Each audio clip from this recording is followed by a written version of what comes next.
This week's Joy of Gratitude has been sponsored as a refuah and Yeshua for Masha Rachel Bas Chana and Rivka Bas Peril. I would like to share with you today a true story that appeared this week in a parsha sheet that I love reading. It's called Mesikas HaShabbos. It's a small yellow parsha sheet. I don't know if it comes in your areas, but the story this week was magnificent and very, very appropriate for what we're talking about. I just have to say a slight introduction, because I know that we have definitely of the recording a whole variety of different types of people from different types of backgrounds. So I just have to give a slight introduction to this story, just so that it makes a little bit of sense. Okay. The circumstances in the story, they may seem a little bit different to what many listeners are used to. It takes place in a community where people get married relatively young, and after not meeting many times. Most of the suitability between the couple is checked out by the parents before they meet. And the purpose of the meetings is to make sure that there's chemistry and to make sure that they enjoy each other's company. Now, whether or not this is something that sits comfortably with you is not really relevant to the story. Although I will say, I know many happily married couples who've been through such a process. So here's the story. In the man's own words, this is what he says. He says that his son had reached marriageable age. I'm guessing that means he was probably about 20. It doesn't say, but I'm guessing. And he decided that he was going to, before he embarked on this process of finding a shidduch, finding a match for his son, he decided that he was going to go to a very great rabbi to receive a blessing. So he comes into this rabbi's room, and the rabbi welcomes him in and says, "What can I do for you?" And he explains that his own son, his son is now starting this particular process in life. And the rabbi gives him a blessing. And then the rabbi says this. The rabbi says, right now, you are entering into a new life, a new area in life, something you haven't experienced before, where you're going to be trying to find a shidduch, a match for your son. But you should know there's a big mistake that people make. Naturally, people are driven to deal with anything they lack, to fill in what is missing, whether in the physical world or in the world of spirituality. And therefore, people spend a tremendous amount of effort trying to solve problems, to solve issues in their life, to take the next step, to strive to move forward. And of course, for a religious person, a significant aspect of that is going to be prayer. Asking and begging Hashem to help a person out, to help him out, because he knows that if he prays, that there's more of a chance he's going to be answered. Unfortunately, though, it is not normal to spend time thinking about the wonderful gifts that a person has already received. And therefore, while it's normal for people to put in a tremendous amount of effort for praying for the future, almost no effort is put in to thanking for the past. I mean, they've got the things already. What do they need to talk about them already? It's already happened. I've got those things. What do I need to spend time on those things now? There's more things I need. I'm going to pray and focus on those. Said the rabbi, but this is tremendously ungrateful. And we have to learn to break this terrible habit. This is what the rabbi said to him. So the man says, in truth, I heard what he said, but I didn't really take it to heart so much. Rabbis say things all the time. They're always saying inspirational words. You know, I heard him. I got the blessing that I came for. Great. Off I went. I started contacting all the shadchanim, all the matchmakers. Here's my son. What can you suggest for him? I got all sorts of different suggestions. We looked into it. My son started going out with young ladies, but nothing was working out.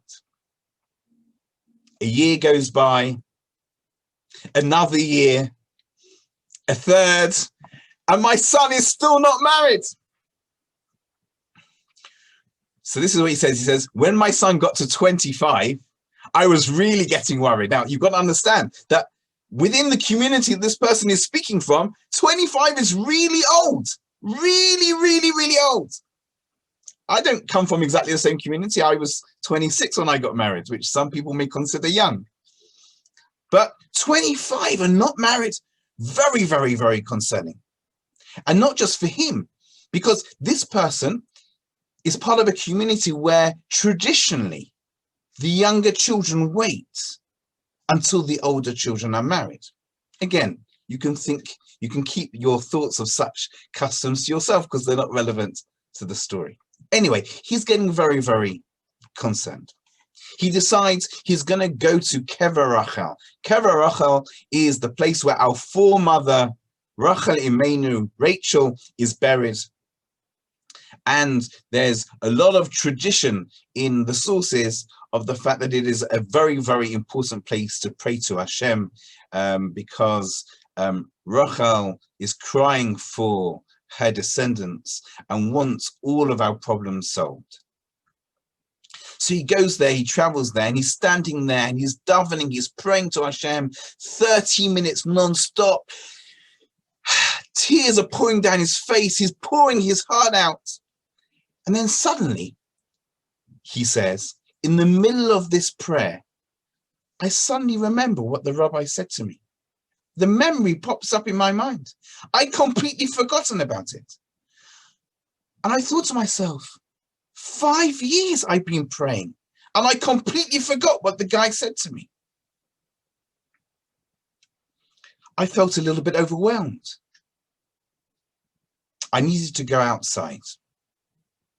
So I go outside, you know, Kever Rachel can get quite busy with lots of people in. He needed to get some air. So I go outside, he says. And as I step outside, there's a man there. And when this man sees me, his face lights up in a massive smile, as if he knows me. And he strides straight over to me, says, Shalom Aleichem, lovely to see you. And I'm thinking to myself, who is this guy? I mean, I don't know if I've ever met this guy. Who is this person? So I said to him, perhaps you've got the wrong person. He says, no, I haven't got the wrong person. And he says my name. So I'm thinking to myself, says the man, I'm thinking, who is this person? How do I know him? What's your name? And this smiling guy tells me his name, and I sort of recognize it, but I still can't place it. So I say to him, you'll have to excuse me. I'm really sorry. Please remind me who you are. So the man says, listen, we haven't met for 27 years. But 27 years ago, I was your shadchan. I was your matchmaker. So I said, yes, that's right. And the matchmaker says this. He says, you know, it's interesting that I've met you today. Something happened 27 years ago that I never told you about.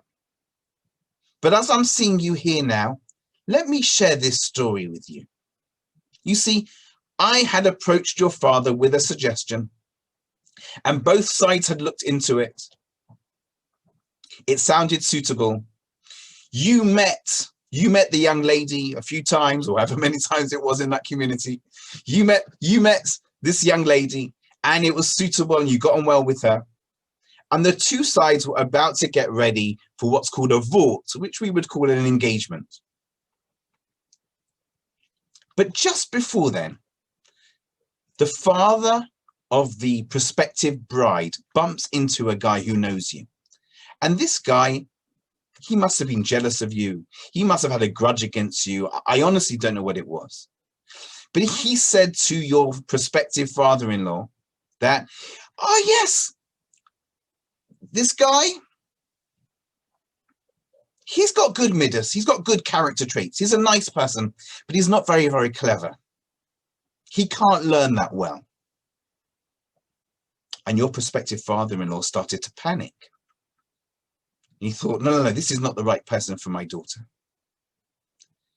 When he gets home, he calls me up, says this matchmaker. He calls me up and says, I'm canceling the engagement. We're not going ahead. And I pressed him. I said, why? What's happened? But he didn't want to say. I put down the phone in despair. But I thought to myself, listen, it was so perfect. I'm going to have to make an effort. So I went round to his house. I knocked on the door. I made him let me in. And I persuaded him to tell me what had he been told. And he said that he'd been told that you are not clever. I said, but it's not true. I know the family, they're clever people. They can learn very nicely. There's no problem here. But he wasn't willing to accept it. He'd heard it from this boy and he wasn't willing to accept it. So I said to him, do you know what? Let's go to a great rabbi and see what the rabbi has to say. So together we went to a rabbi, and this rabbi said, I thought he was going to say that, oh, don't listen to Lashon Hara, don't listen to what bad people say. He didn't say that, actually. What the rabbi said was this. He said, listen, everybody agrees that this guy has good midas, that he's got good character traits and he's a nice person. Your daughter is not going to be won't really care whether or not her husband is very clever or a little bit clever or just medium clever. It's not such a big deal. What will make your daughter happy is having a husband who will respect her and treat her nicely. And everybody agrees that he's like that. So you should go ahead with it. And your father-in-law was persuaded and the engagement went ahead. And I did not tell you or your father about this. Nobody knows about it. But as I saw you now, as I thought you could have the opportunity to thank Hashem for what happened 27 years ago, I thought I'd tell you the story. So the man who's writing in this story says this. He says, my mind was blown. It'd taken me 5 years to listen to that rabbi, the same rabbi who my father-in-law had gone to for advice at that time. It had taken me 5 years to listen to his advice, to start thinking about the past. But as soon as I decided in my heart that it was time to do so, Hashem arranged for me to meet the person to tell me the story that I needed to thank for. At that moment in my mind, I decided that from then on, every single day, I would set aside 5 minutes to give thanks for all the wonderful things that I have experienced in my life. I exchanged phone numbers with the shadchan, with the matchmaker, and you know where this story is heading. You're going to start me crying. I exchanged phone numbers with the matchmaker. He called me the next day. He made a wonderful suggestion for my son. And it wasn't too long before they were engaged. What a story, eh? What a story. The sages tell us that when we give thanks for the past, it opens up conduits, pathways for future blessings. Why would that be? Well, I mean, it's fairly straightforward. Can you imagine a mother who every day is giving food and looking after her child every single day, and all the child is saying is more, more, more, more, and never thanking? There's going to come a time where the mother's going to say, this relationship isn't working. Make your own food. And although Hashem is not like that, obviously, Hashem doesn't need our thanks. But the reality is that the world has been created so that we can build a relationship with him. And if we're ignoring all of those opportunities to build a relationship, at some point he'll turn around and say, why bother? So when we say thank you, when we show gratitude, it opens up the pathway for more blessings. That's the message for today. Thanks everyone for joining. If you would like to sponsor a future week of Joy of Gratitude, please send me an email to menachem@journeytobetterspeech.com. Thank you everybody for joining.